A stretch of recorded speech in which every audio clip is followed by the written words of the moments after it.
Hello friends, welcome to my channel. In this video we will learn about trading psychology और उसमें भी अपन 5 चीज़ों के बारे में सीखेंगे जिससे आप अवॉइड कर सकते हैं इमोशनल ट्रेडिंग। ओके, सो जो एक्सपीरियंस ट्रेडर होते हैं वो कभी भी डिसीजंस जो लेते हैं बाय सेल करने का, वो on the basis of emotions नहीं लेते। ओके, यानी उनके इमोशंस जो है वो ट्रेडिंग के डिसीजंस को अफेक्ट नहीं करते।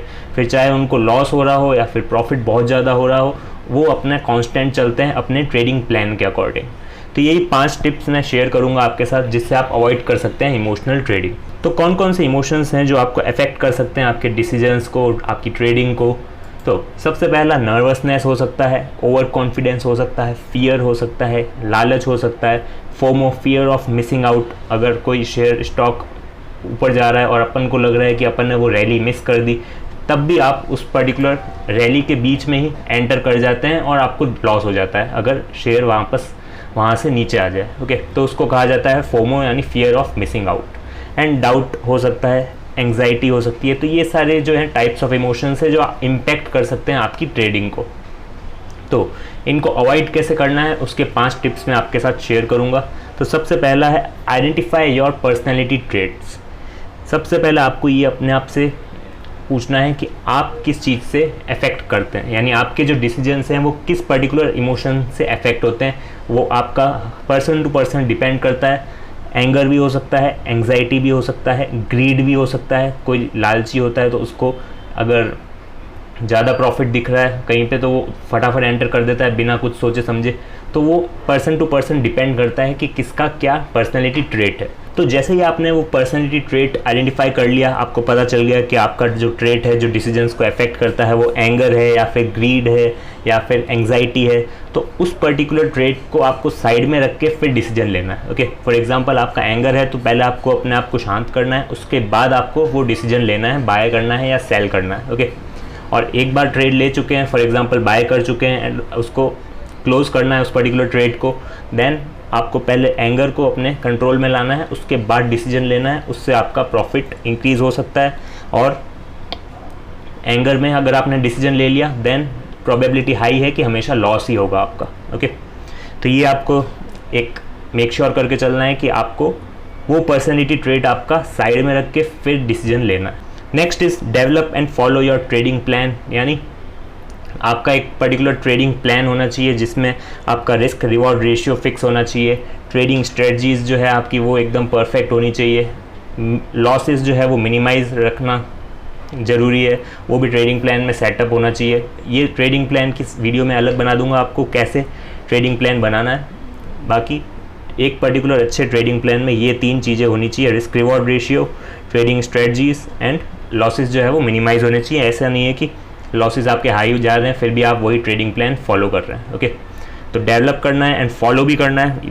मेन बात यह है कि आपको फॉलो भी करना है। कई लोग डेवलप कर लेते हैं बट अपने ट्रेडिंग प्लान को फॉलो नहीं करते हैं, उनके बीच में इमोशंस आ जाते हैं, फोमो आ जाता है या फिर एंग्जाइटी, एंगर, ग्रीड, ये सारे इमोशंस आपके बीच में आ जाते हैं।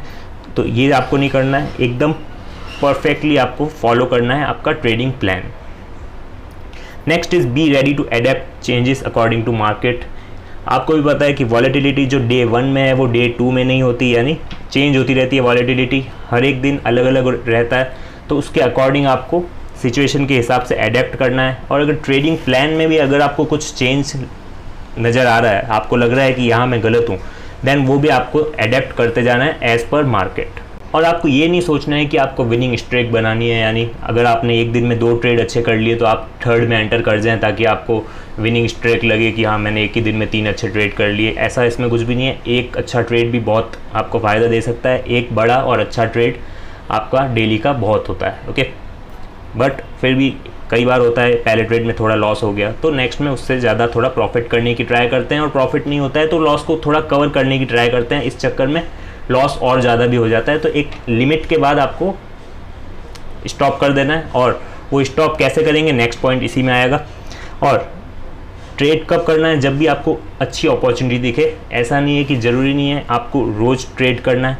अगर किसी दिन आपको अपॉर्चुनिटी नहीं दिख रही है, अच्छा नहीं लग रहा है कोई भी ट्रेड, देन वो पर्टिकुलर डे आप स्किप कर सकते हैं। आराम से बैठ के मार्केट वॉच कीजिए, कोई भी अच्छी अपॉर्चुनिटी दिखे देन ट्रेड करना है। Okay, next is take a break when needed. यही मैंने आपको बताया था लास्ट स्लाइड में कि आपको यूज़ करना है क्या, किल स्विच एक ज़ीरोधा में आता है, वो आप यूज़ कर सकते हैं to avoid over trading. Okay, because होता क्या है, सबसे पहले आपका थोड़ा प्रॉफिट हुआ बट उसके बाद लॉस हुआ, तो उस लॉस को कवर करने के लिए आप और ट्रेड करते हैं और लॉस होता है, फिर उसको कवर करने के लिए और ट्रेड, तो इस चक्कर में आपका एक ही दिन में काफ़ी ज़्यादा लॉस हो सकता है। तो इसीलिए किल स्विच जो है ये काफ़ी अच्छा फीचर है ज़ीरोधा का, तो वो आप यूज़ कर सकते हैं to avoid over trading. Okay, और ऐसा नहीं है कि अगर लॉस हो रहा है तभी आप ब्रेक लें, अगर आपका अच्छा प्रॉफिट हो चुका है देन ऑल्सो आप एक दिन का बहुत है करके इंजॉय कर सकते हैं, उसमें कोई दिक्कत नहीं है।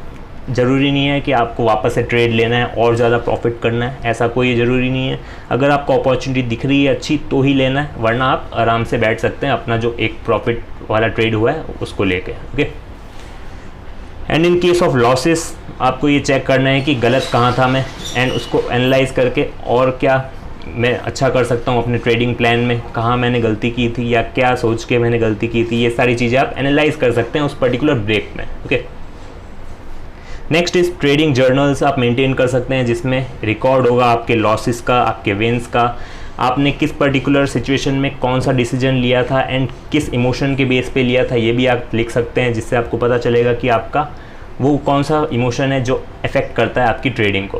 ओके, तो ये सारी चीज़ें भी आप नोट करके रख सकते हैं, एंड कभी भी आप any point of time use कर सकते हैं उसको कि उस पर्टिकुलर टाइम पे मेरा ये डिसीजन सही था कि नहीं था। ओके, अगर उस टाइम सही नहीं था तो अभी सही नहीं होगा, राइट। तो ये सारी चीज़ें आपको एनालाइज करने में काम आएगी अगर वही सेम सिचुएशन में आप आ गए तो।